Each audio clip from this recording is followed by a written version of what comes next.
Yo, what's up, everybody? This is your boy Isaac. And this is your boy Bryce. And we are brothers on tennis. And folks, we're coming at you after the Laver Cup. And man, oh man, that Laver Cup is just, man, it's kind of like my jaw right now. Just numb. It's just numb, y'all. Brother had to go to the dentist, was just thinking he was going to get a cleaning done. And they said, you got a cracked tooth and we got to give you a crown and we're going to just work your mouth around. So that's how Team World felt, bro. They just got worked around. Wasn't even expecting it. Wait a minute. How could you not expect it? Remember the day. Hold on. Yeah. Remember the day they came out with the lineups? True. Yes. And everybody looked at the lineups. They were like, really? I mean, Team Europe got 6 out of the top 10 players, and Team World got 0 out of the top 10 players. Zero, bro. I mean, and remember, our whole big surprise was that Russia wasn't included in Asia. Right. That would have definitely balanced things out if they had. Oh, a whole bunch. But anyway, we are going to get to Laver Cup because we've got some things to say about that. But we want to acknowledge that there was some other tennis that actually happened last week. True. So let's go ahead and acknowledge what went on in the other part of the world. And we'll start off with the men because I want to start off with this Astana Open because this is the one where we were kind of looking at, okay, our boy Karatsev, he ain't really been doing a whole lot, lately. And so here's the first time he's the top seed of an event. There really wasn't anybody in there that we thought he really needed to be worried about, and Zverev got up on him and be like, this is not the Australian Open. So here's the thing, Bryce. Someone is at risk of falling off of the main squad and falling to JV. Oh, yes. Because he is just I need for him to go sit down. So I don't even know if he's scheduled to be at Indian Wells. I kind of hope he's not. He's playing, Isaac. He is playing this week in San Diego. See, I need him to go sit down somewhere. I need him to really honestly, be like Fed, be like Serena, close it down for the year. Go on ahead and work out your deals, work out whatever deal you're going to get, Adidas, Nike, whoever, because he ain't got no deals because he got still wearing them plain shirts. Right. So he needs to go and sit down, work out your deal, and get yourself right for 2022 because to me, Karatsev is just not there. He's not mentally there. His game is not there. It just ain't nothing there. And he is at risk of really, really falling off the squad. He really is. Well, you know what he's experiencing right now? What's that, bro? That he can get in any tournament. He gonna get that little early money. He get them little early points. He's not used to getting that. That's true. He's like, this easy. Shoot, he might be getting a couple of appearance fees. Yes, you're right. He could possibly be. So he was like, this is good for me. But let me echo what you're saying. This is where I've lined him out for me right now. So he's on my varsity squad, right? I need for him to show up and to show out at Indian Wells. Yeah. If he does not show out at Indian Wells, there are a couple people in the JV squad that are looking like, you know what? Because I'm telling you what, Cam Norrie been looking at me in my mouth for a while. Like, dude, what else I got to do? What else I got to do? Right. So, yeah. And we'll talk about your other JV squad folks as well, because Hans might be trying to make his way to your varsity squad. He trying to get there. He's trying to get there. Because I'm gonna tell you what, Bryce, and I don't know about y'all folks if y'all heard about this, but Bryce's 2 JV players, Davidovich Fokina and Basilashvili, played a match. Yep. And I'm gonna tell you what, Bryce, that match, them bitches must have known that they was fighting for a spot. Because they was playing some tennis, bro. They was playing some tennis. And that was a good match. Was like, yeah, wasn't it though? Basilashvili was like, bitch, this is my spot. You better get out of the way. I'm telling you, oh, man. And you know what? Wait a minute, hold on. No, that wasn't even this tournament. Oh, that's right. It wasn't. See, I'm bouncing all around, y'all. I'm sorry. That's all right. It's a Novocaine. This is we got you. Y'all. It is. But okay. So staying with the Astana Open, Yeah, let's stay with Astana. I'm sorry. Karatsev did the right thing and beat the bye in the first round. he did that, and then Rusevori got up on him. So then he was gone. And then we ended up having, like, in the semis, Vashka and Duckworth and this Sun Woon Kwan and Bublik. And it's like... Yeah, if anybody called those semis in that final, y'all need to go play the lottery because that's outstanding. Absolutely. And if anybody picked Kwan to win this tournament, yeah, you're doing big things if you did that. If you picked him, you're doing big things.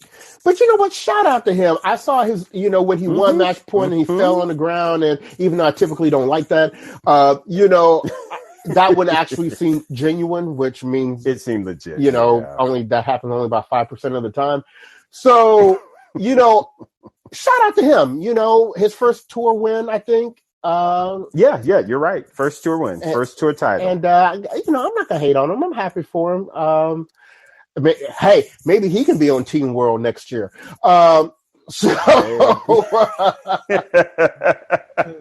You just never know. There's so much that we need to unpack as it relates to that Laver Cup. But let's keep it going. Right. So now let's take it over to the tournament that you were talking about, which was the Moselle Open in Metz, France. And this one is the one that actually stayed to course, pretty much. Stayed true to course. But as you stated, I had two JV people that are going at it with Basilashvili and Davidovich Fokina. And I thought Davidovich Fokina, after he gave him that bagel in the first set, I was like, oh, man, he about to run through him. And Basilashvili was like, no, friend. Nah, friend. I'm just getting these hands warmed up. You're not ready. Right. So shout out to him. But shout out to Monfils for stepping up and then taking Basilashvili out. Exactly. You know what? I'm telling you what, yo. I really do believe that the whole marriage life and kind of getting himself settled, he's beginning to look a little bit like old Monfils. He really, really is. He played some good tournament. He played some good tennis this week, I have to say. And to lose to PCB, ain't no shame in that. There's no shame in that. He was the number 2 seed. It was what was kind of supposed to happen, quote unquote. So, and it was 7-5, 7-6. So that's that was a good showing. So so I'm not gonna bag on him. He made a seeding and did his thing. So that's great. And then in the finals we had 1 versus 2, and Hurkacz was like, look, I took out Andy Murray in this tournament, so I'm sure I ain't about to lose to no PCB. Exactly. He's like, ain't nobody scared of no PCB. No. You might be trying to get up on Djokovic a little bit, but your game does not scare me one bit. No. And double shout out to Hurkacz because he also won the doubles title. That's right.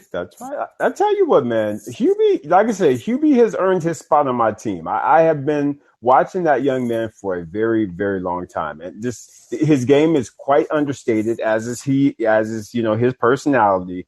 But overall, he can play some ball. And I guarantee you, he is going to very soon be scrapping to get his spot in that top 10. Well, let's tell you, I think he's locked his way into the final 8, hasn't he? Oh, well, I know that there were 4 people kind of fighting for that spot. And I think he was either 7 or 8. So he was 8, and that was before they counted him winning this tournament. Okay. So I mean, I guess somebody else could catch him, especially if they go win Indian Wells or whatever. But he's looking good to make the year-end championships, which I don't know at the beginning of the year. I had him in my top 8. No, I definitely did not. So I'm really proud of Hubie Hurkacz. He's putting some things together, man. I like him. He really is. So let's bounce over to the women real quick. They had a couple of tournaments going on. They had that, that community tournament up in Columbus, Ohio. No, they did really. Where they were trying to Yeah. give all these Americans an opportunity, and they still couldn't get it done. Because in the finals, Right. you had what is that? Shen Wu Wang against Diaz, Mm, and Diaz, who I've never yeah. heard of before, for Rizas Diaz, but I guess that's why she's playing in the community tournament. She took that win, but who Right. did not win was Coco Vandeweghe, Madison Bringle, Lauren Davis, Asia Muhammad, Haley Baptiste, Hey, Baptiste. Yep. Jamie Loeb, Hmm. none of the American women. The one that made it the furthest was actually Coco Vandeweghe. She made it to the semifinals. But Good for her. and so anyway, the shout out to Diaz. She's No, exactly. She good for, like you said, the community tournament. Good for her for showing up and getting that win. Nothing wrong with that. nothing wrong with that at all. Now we did have a 500 level tournament going on in Ostrava, which is once again the hometown of Yvonne Lindell. Shout out, Yvonne. And this was a good tournament as well. We had three of the top four seeds made it to the semifinals. Bencic was the only one that didn't make it, losing out to Kontaveit. But the eventual winner. But you had the matchup of Sakari and Swiatek in the semis. Which now, were you surprised that Sakari took out Swiatek? Honestly, no, because she had won their previous match. So I was pretty much thinking that Sakari was going to get up there and kind of do her thing, and she did. Yeah, straight sets too. It was pretty impressive. Now tell me you weren't surprised when Kontaveit put that bagel on Kvitova. Yeah, but you know what? Once again, Bryce, this is an example of where you have a young lady that just gets inspired at a tournament. I mean, if you look at who Kontaveit beat out, I mean, like I said, first round, Kirstea can play some good tennis when she wants to. That's the stuff. We already know how awesome Badosa is. And so she took her out. And then she takes out Bencic, gold medal, winner, Kvitova, Grand Slam champion. And then to get up in there and just jump up on Sakari, she had a week. She just had one of those weeks where her game was right. And she just did what she needed to do. And I thought it was extremely, I thought it was awesome because I like Kontaveit. I like her game. Yeah, I like her little grunt that sounds kind of like a sneeze. I did, Right. So I really, really like that young lady. And like I said, she showed out. She earned that victory this week. I thought it was incredible, bruh. Yeah, like you said, having taken out Badosa, Bencic, Kvitova, and Sakari, I mean, she was trying to do her best Leylah Fernandez impersonation. Right? Exactly. She was. So shout out to her. What a good win. 500 level tournament. That's amazing. Okay. Absolutely. So once again, shout out to all the winners from last week. Let us get to this past weekend. Ooh, so much to unpack. So let's start from the beginning. And we talked about this at the top of the show. We knew the day that they came out with the lineups that there was trouble in the water. There was trouble in the water. There was trouble. And, I didn't think it was going to be this much trouble.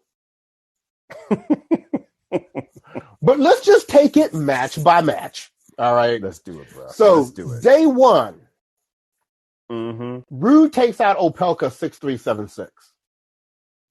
Yes. To be honest. So, and you know what? And I don't know, man, because I really thought Ruud was, not Ruud, but Opelka. Because, y'all know Opelka is on my JV squad. I like the kid. He's tall, he's gangly, he's goofy, but I like him. I do. So he's on my JV squad. I don't see me kicking him off anytime soon. But, that Casper Ruud, he had beaten him before. And so there's something about Riley's game that apparently he likes. Right. And he did, he took advantage of that. I was hoping that Riley would have gotten through that second set and taken it to that match tiebreaker, but unfortunately he just I feel like he wasn't able to step up at the critical juncture, and you're going to hear that repeatedly throughout our discussion. He did not Right. step up, and unfortunately Casper was like, I got all types of confidence right now, so I'm gonna go and get this victory and walk away. And that's kind of what he did. What were your thoughts on that one, bro? Well, you know what? I think Casper said it in the post-match interview. He said, with Riley, his goal was just to block his serve back. Because I think he knew once it got into a rally, he had the advantage. Yep. And, so he wasn't trying to swing out on the returns. He just wanted to get it back in play. Pulled a page right out of Roger Federer's, book, against like an Andy Roddick, just get the ball in play. And then once the point gets started, I have the advantage. Now, this to me was the start of the trouble raising its ugly head out the water, because this was one of the matches that I thought Team World needed to win early to kind of to set a stage of, okay, we're gonna battle here. I had actually even thought that today, I predicted online that at the end of day one, when I first saw the matchup, that it was going to be 2-2. So I thought the same. Right. I really did. So that did not go like Team World wanted. So, okay. No. So, and just really quickly about Riley. Riley, in my opinion, needs to play. And I know you're going to laugh because I feel like he needs to honestly play more like John Isner. Because John, to me, was playing super aggressive tennis when he was playing against Zverev. He was just hitting out. He was just hitting out on everything. And I know we're going to get to that match, but I just want to say that I just feel like Riley needs to take a page out of that book and really just lay into shots and play big man tennis. Had he done that, I think he would have had a better shot of taking that match taking that match. Gotcha. Yeah. Okay, so now Team Europe, I won't make that mistake again, is 1-0. So we go to the next match. We have Baritini against FAA. We know that they're great friends. Their girlfriends are cousins. They vacation together. They practice together. And FAA actually got up on them the last time they played. That's right. So yes, he did. I actually thought, although FAA had a chance, I kind of felt like Baritini probably had a little more incentive after taking that last loss to Felix. But this was a great match. I mean, the 10-8 in the third set. I mean, what did you think? Same thing, bro. I thought it was an incredible match. That to me was I considered that one to be the best match of the day, even though I know the doubles was awesome. But I really thought that both Felix and Baritini played some really, really great tennis. And I think it just came down to nerves. And again, we all know Felix kind of has his issues with his game when he gets nervous.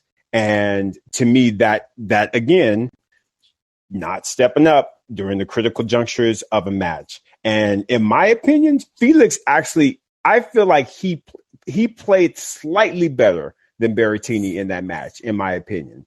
But Baritini was just good at stepping up and getting the right point. Because didn't he have something like 15 or some break point opportunities? Didn't Felix had a ton. I mean, and I don't mean to be mean, but apparently that's why he and Roger Federer have the same birthday. Anyway. That's wrong. Roger, I love you.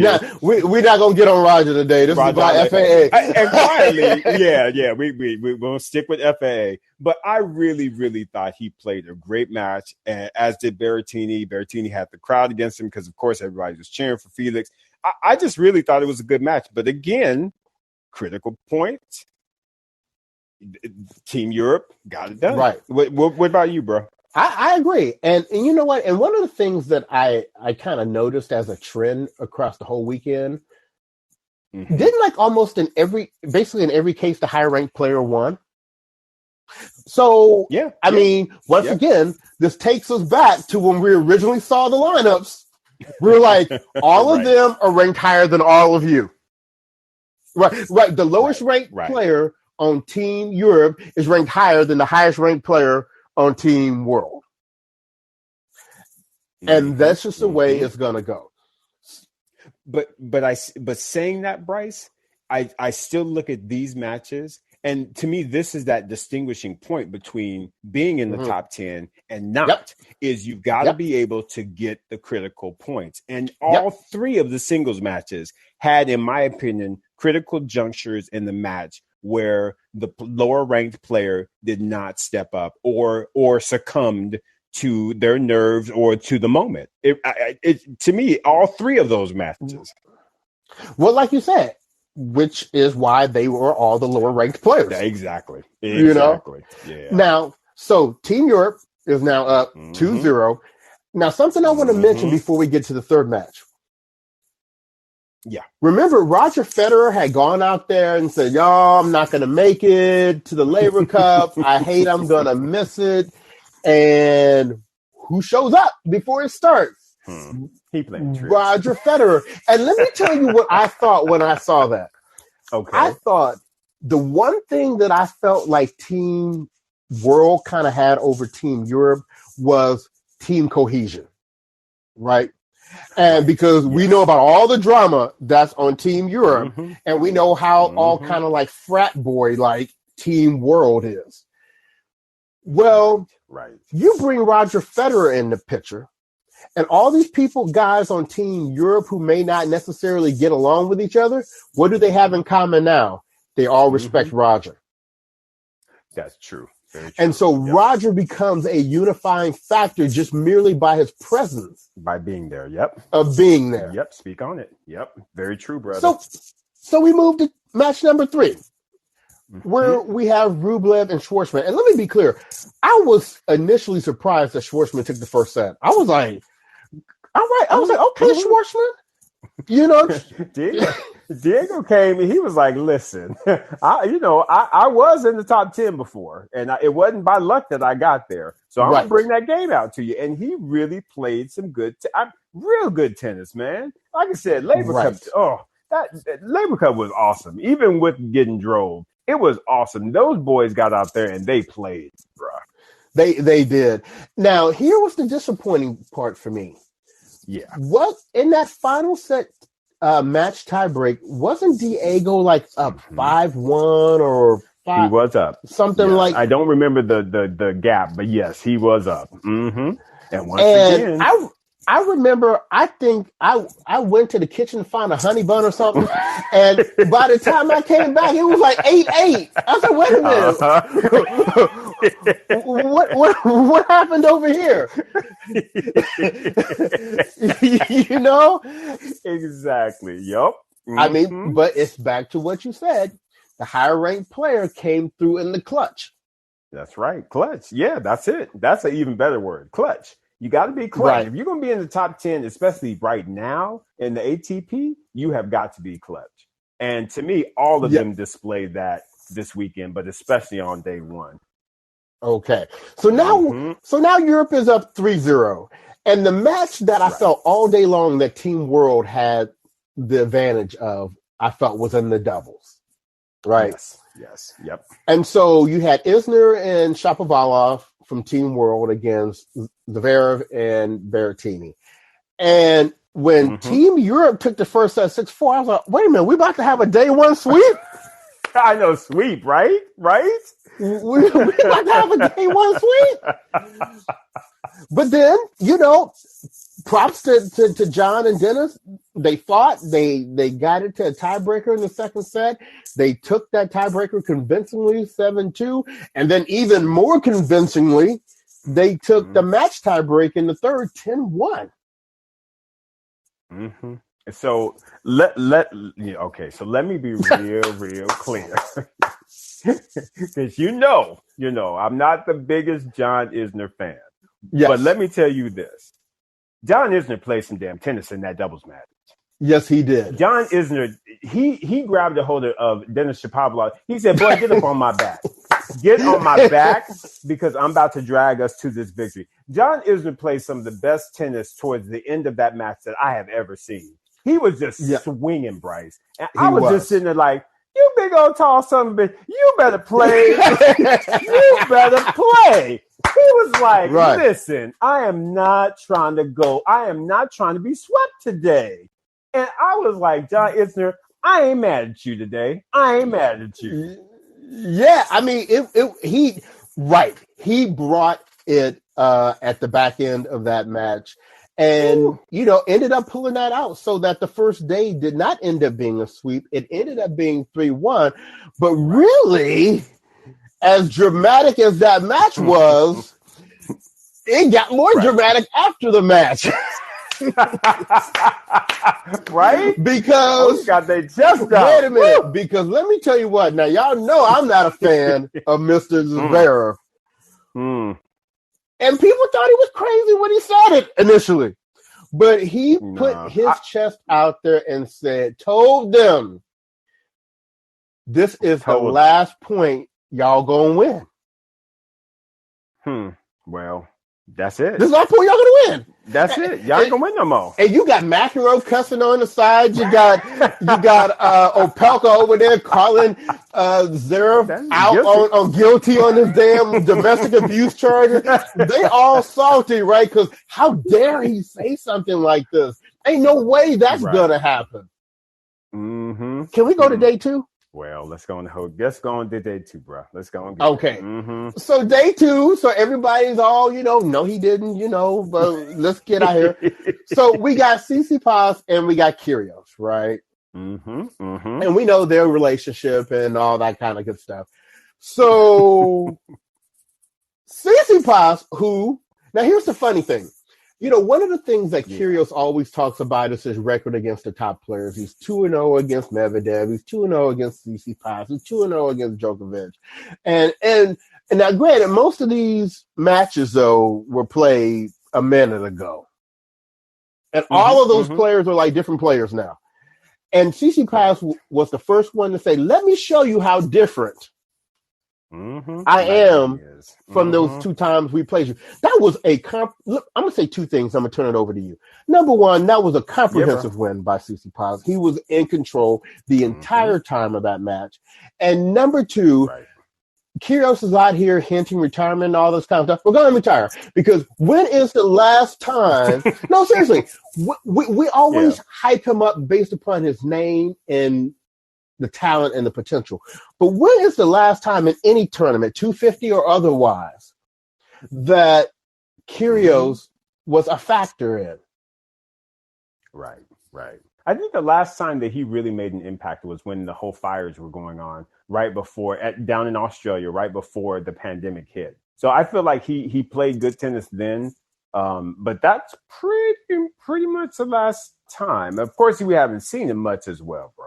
And here's what I will say, and I agree with you 100%. I think that those players' games have improved dramatically since he got his victories. And what you also have to understand is Kyrgios is not at the top of his game either. He ain't played no tennis.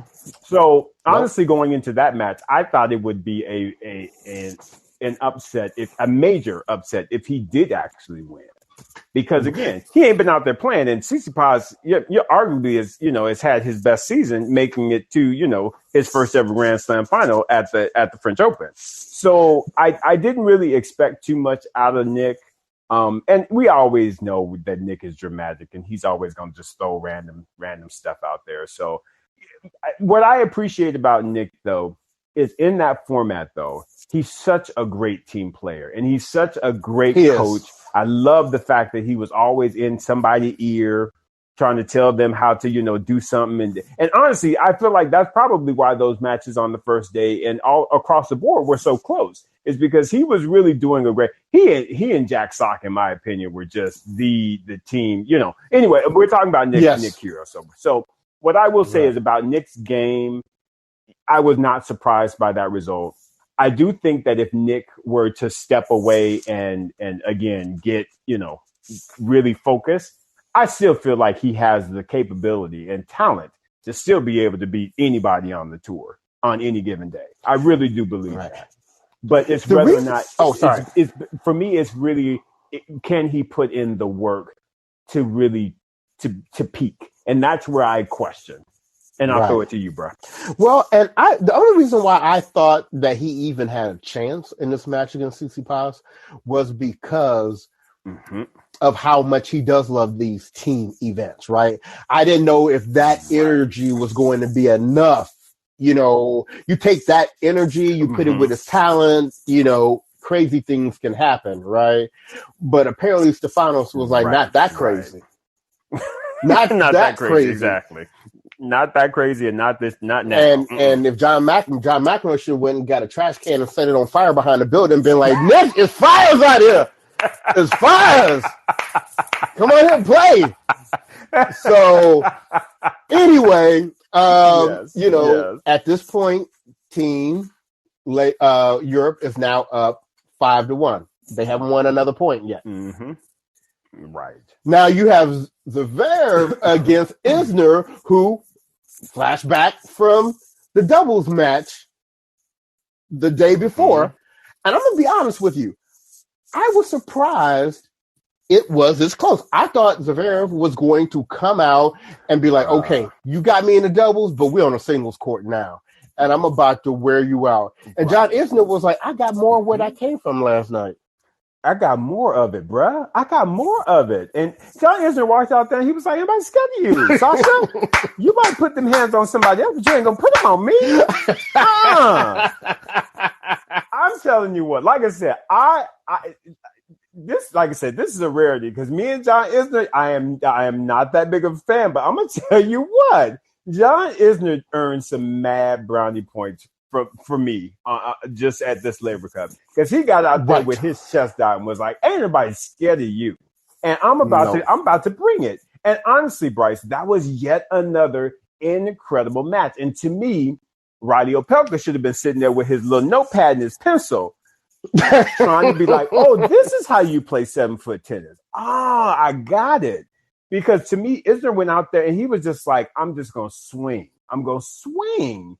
And eventually they're gonna go in. And the majority of them did. Yeah. And honestly, but at the end of the day, what did we say? Clutch. Top 10 equals clutch. And Zverev was like, regardless of all this that you throwing at me, I'm going to get you in this tiebreaker. And he was just, and I feel like John got just a wee bit nervous. Just a wee bit. Towards the end of that, that I really do. I think he got nervous, and Zverev was like, "Nah, bro, I'm not gonna win. I already put my chest out. I already said y'all ain't gonna get a point, and I meant that. So here you go." Right? I mean, right? Exactly. I can't be mad at Sasha because, I can, but at the same time, he stepped up and he meant what he said, and he was just like, "Ain't nobody scared of y'all." Right. And so at this point now, Europe is up 7-1. They still ain't won another point. Yep. Now, of all the matches, this next one. Oh my goodness. Medvedev. I love him. Let me tell you what. I've been mentioning to people recently. I said, haven't you seen people in the past where they have a breakthrough result and you feel like, okay, they about to go on a roll? I mean, the play, the confidence, it feels like they have hit where they need to be. That's where I feel Medvedev is right now. I feel like Medvedev feels like, and especially on a hard court, he's the best. Exactly. He's the best. He's the best. And I think he knows that in his head because he beat Djokovic and has him a Grand Slam. And he did it all in straight sets. Did it all in one scoop. That is major confidence. Major confidence. Yes. He ain't scared of nobody right now.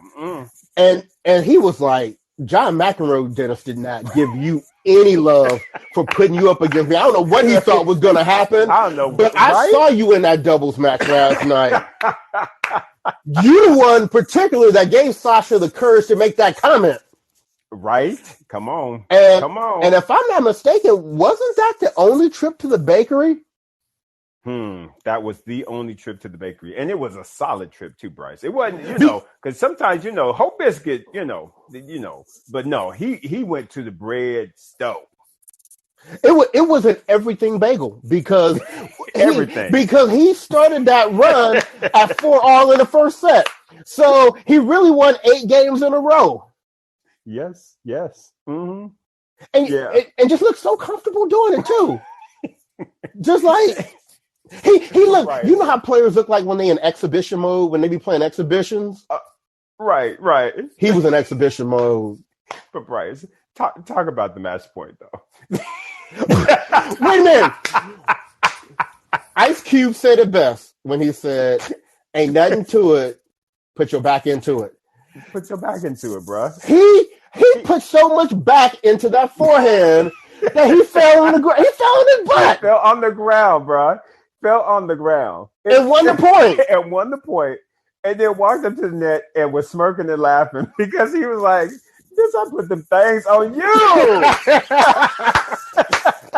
You are not ready. You should go and smack John McEnroe, like you said, for putting you in this position to go up against me on the hard court." He was like, "You are no Leylah Fernandez. You are ain't no upset, no number 2, 3, and 5 up in here." No.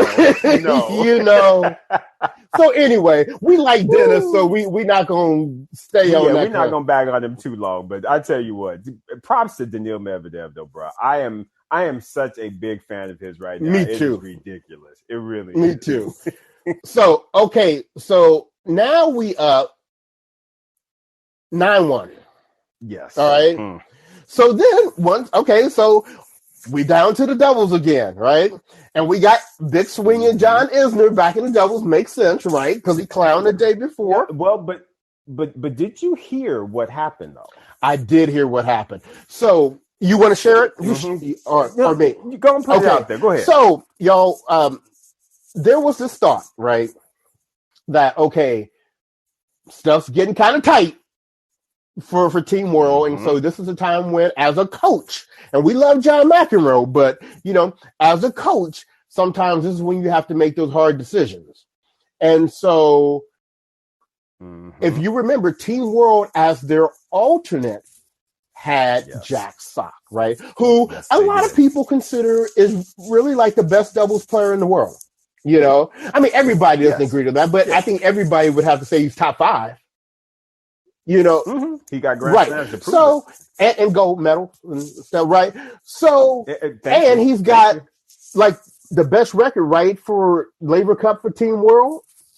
He does. So it's like okay, all right. So maybe in this doubles match, it makes sense for us to put Sock in, and so I think the thought was Sock would play with Kyrgios, right, against Rublev and Tsitsipas, right?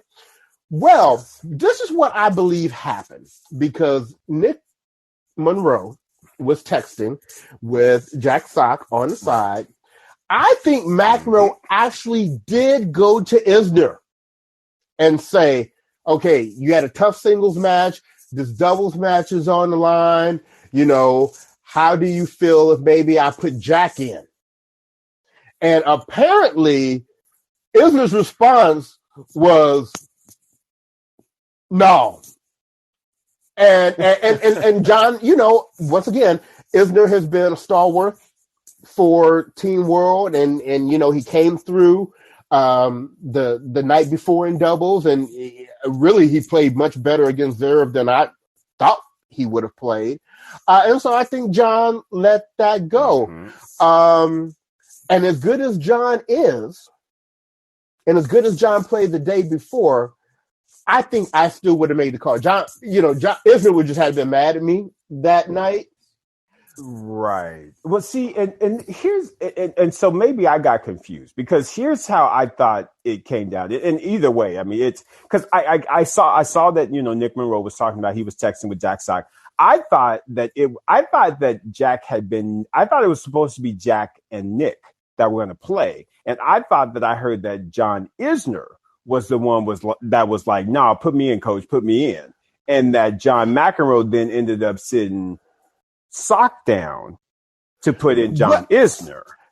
But see, here's the thing, though. For him to put in Sock as an alternate, see, he couldn't start with him as an alternate, right?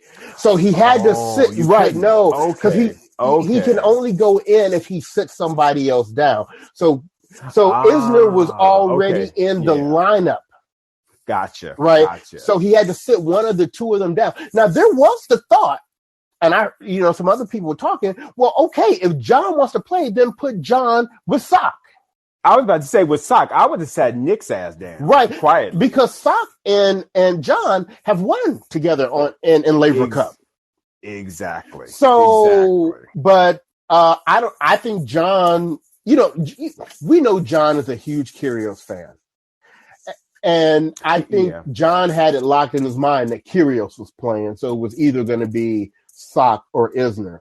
And when Isner, like you said, put his foot down, was like, no.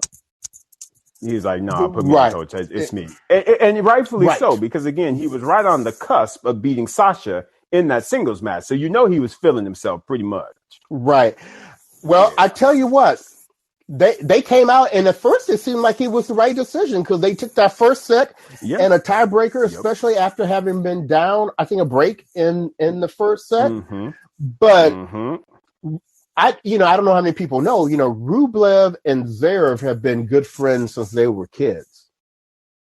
And I think Rublev was like, didn't my boy say y'all weren't going to win another point? Right. Don't act like he ain't on the court. He ain't got no reinforcements out here. And Rublev started taking like Karatsev type target practice. Right. Quietly, bro. He probably heard Nick Kyrgios when he put that, when he said it. He was like, he got the worst hands. I was like, ooh, Nick, y'all are throwing some shots. I mean, shots, bro. So he may have heard that and took some offense to that as well. And was like, okay, you don't think I got hands? Well, I sure got power. And I got a gold medal in mixed doubles. See, come on now. Listen. Yeah. Rublev was like, he to me was the one, like we talked about, folks stepping up. He stepped up in that doubles match. And he was just like, nah, y'all. No, not today. So at this point, we are 11-1. Now, we need to revisit the conversation we just had, because although I kind of felt like, you know what, they should have put Jack Sock in that match, and you can kind of go back and forth, and you can see why they went there. Okay, cool. Now we're talking about doubles is the first match up on Sunday. And if you do not win that doubles match, you're done. You have to win that doubles match to give yourself a chance for the rest of the day. First of all, you got to win all the matches. That probably ain't going to happen anyway, but you got to take it one match at a time. And and I knew the night before they were going to put the regular lineup, so I said, okay, Rublev and Zverev, you got the boys playing together. That's cool. And I was like, Opelka, Shapovalov, they just put any two names out there. They didn't care, because what they going to do is in the morning, there's going to be a substitution. They going to sit Riley Opelka's butt down, and they're going to put in, maybe it's going to be Sock and Shapovalov, or Sock and whoever, right? Or whoever, right? Exactly. And when they did not change the lineups, I was like, well, go ahead. To me, they was conceding. That's the way I felt. I felt like it was a concession at that point, which to me, at that point, I know we've been talking a lot about the players not coming through. To me, that's where the coach didn't come through. Yeah. Agree. 100% agree. Yep. I think John gave up at that point. Yeah, John was just trying to get on the plane and get up out of there, because he was like, I'm done. There's no way that Sasha put his chest out like that and told y'all not gonna win another point. Yeah, and meant it. And meant it. And then they came out there, Rublev and Zverev, first they tossed. No, I forgot. So they did go back to the bakery. So yeah, they did. Gave them a whole biscuit. Gave them a whole biscuit. I thought they were going to run through. I gave Shapovalov and Opelka props for pulling out that second set, but right. Once again, what do we say? Clutch. What do we say? Clutch. Because they got the tiebreaker, they had the momentum. They going into it, and what happened? They just again, those nerves kind of crept in just that little bit, and both Rublev and Zverev was like, we didn't put our chest out there, so clutch. We both in the top 10, clutch. So Laver Cup 2021 over. Team Europe wins 14-1.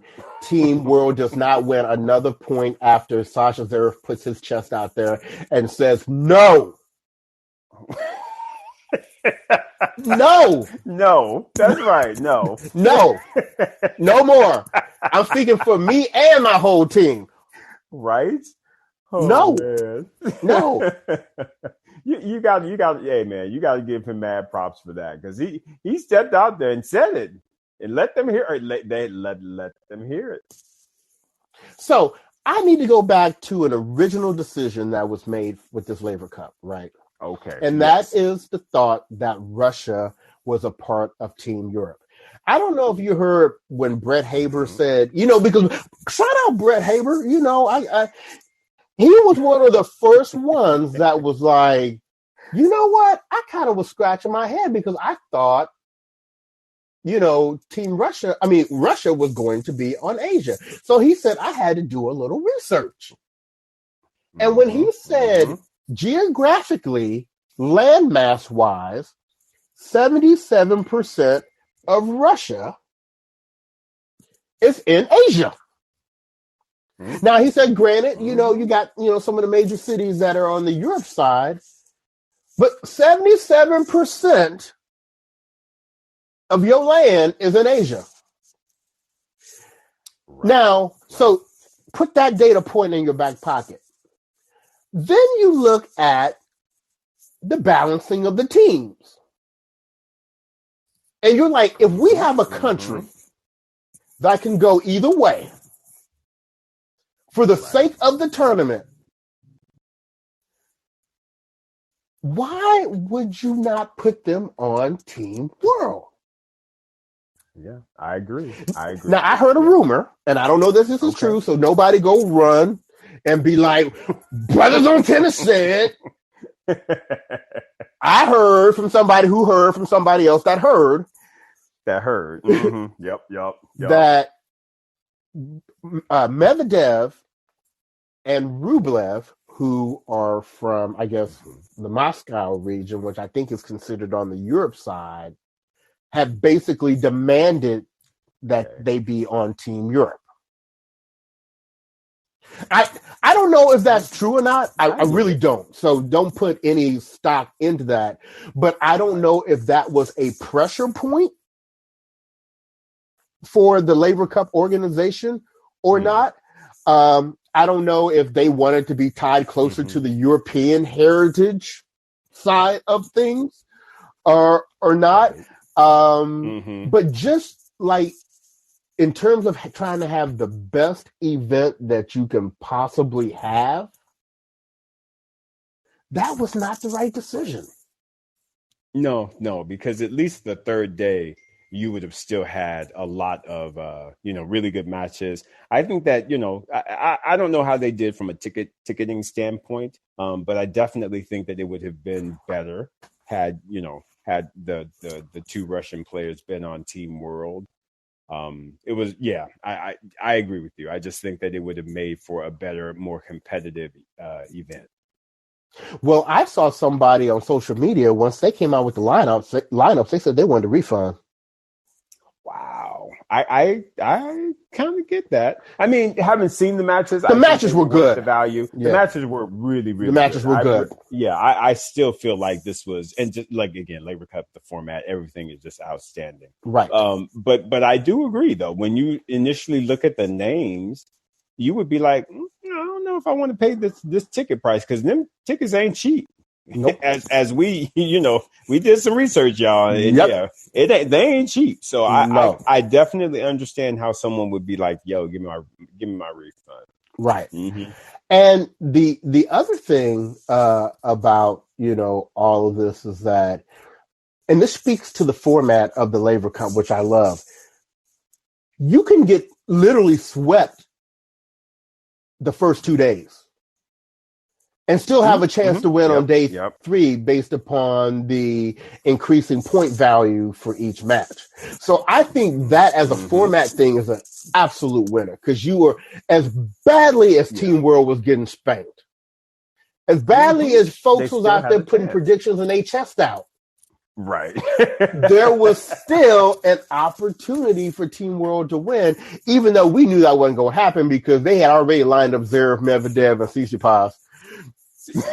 Exactly. It was like if you want to win, you're gonna do it. You're gonna have to do big things. And here's the other thing that I loved. I love the fact that they put Zverev in that doubles match because he's the one to put his chest out there. Exactly. And so he was the one to make it, who could make it, happen. Mm-hmm. And he did. And he would have been the first singles match too after that doubles match if he had lost.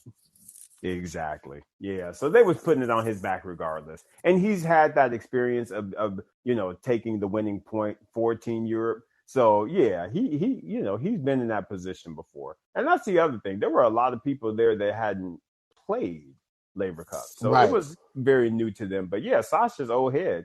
But yeah, that's kind of why he stepped out there, put his chest out there strong. It was like, I've been here, done that. Ain't nobody scared of you. So in closing, Isaac, because we're coming up here toward the end of our time for this episode, give me your final thoughts on the 2021 Laver Cup. So I personally thought it was a very, very successful event. I enjoyed every single match that I watched. It was disappointing that we only had one, match that was competitive, of course, on the third day. Would have liked that to have been, taken out a little bit further. But overall, I thought the matchups were great. And again, I thought that, basically what it came down to was, again, top 10 players are clutch. And that's why they are in the top 10. Those other guys, ain't nothing wrong with them. On any given day, they can play incredible tennis. But they got to figure out how to be clutch in those moments if they really, really want to get in the top 10 with those other guys. So that's just my take on it, bro. What about you? What's your take walking away from 2021 Hopman Cup? I still enjoyed it because I think the format is so unique and different and it makes it exciting. I still think it's by far, for me, the most exciting tennis event of the year. And we've definitely had our conversations about how great would maybe a Gibson Cup look like. We can't name it Billie Jean King because she already got the National Tennis Center and a Fed Cup. Yeah, so let's give it to somebody else. Let's give it to Althea Gibson. Give it to Althea Gibson. And I think and we have heard that there are talks about this. So hopefully, this comes about in the next couple of years. But I will say this. I absolutely agree that I feel like the individual matches that happened were much better than what the final result looked like. If you looked at this and you saw 14-1, you're like, oh, they just got drove. But the individual matches were actually very, very good. It's just that you felt kind of, in the end, you kind of knew who was going to win. Exactly. So I really do think they need to revisit that Russia decision because otherwise it's going to probably look a lot like this for several years to come. Yeah, going forward, exactly, until, other young guns kind of... Because where would Sinner end up? He would be Europe. Oh, yeah, he'd be Europe because he's That's what I'm saying. Right. As is Musetti. Yeah, that's what I'm saying. Even the people coming up are Team Europe. Right? Who Team World got coming up? Quarter. Okay, you know it's time to end this show. So, right. So, everyone, for those of you that can, we got more stuff to talk about. Join us on the Instagram Live here in a few minutes. But this, Laver Cup was great. Again, congratulations to Team Europe. They will be in London next year, where I'm sure the ticket prices will be more than a flight over there will cost you. But hoping they make some structural changes so that it'll be more competitive next year. So. Absolutely. And shout out Brandon. Yes, Brooksby is definitely another potential one for sure. He is, and he'd get drove too. So, everyone, on behalf of the podcast, thanks for listening. This has been your boy Bryce. And this is your boy Isaac. And we are Brothers on Tennis. Everyone be good out there.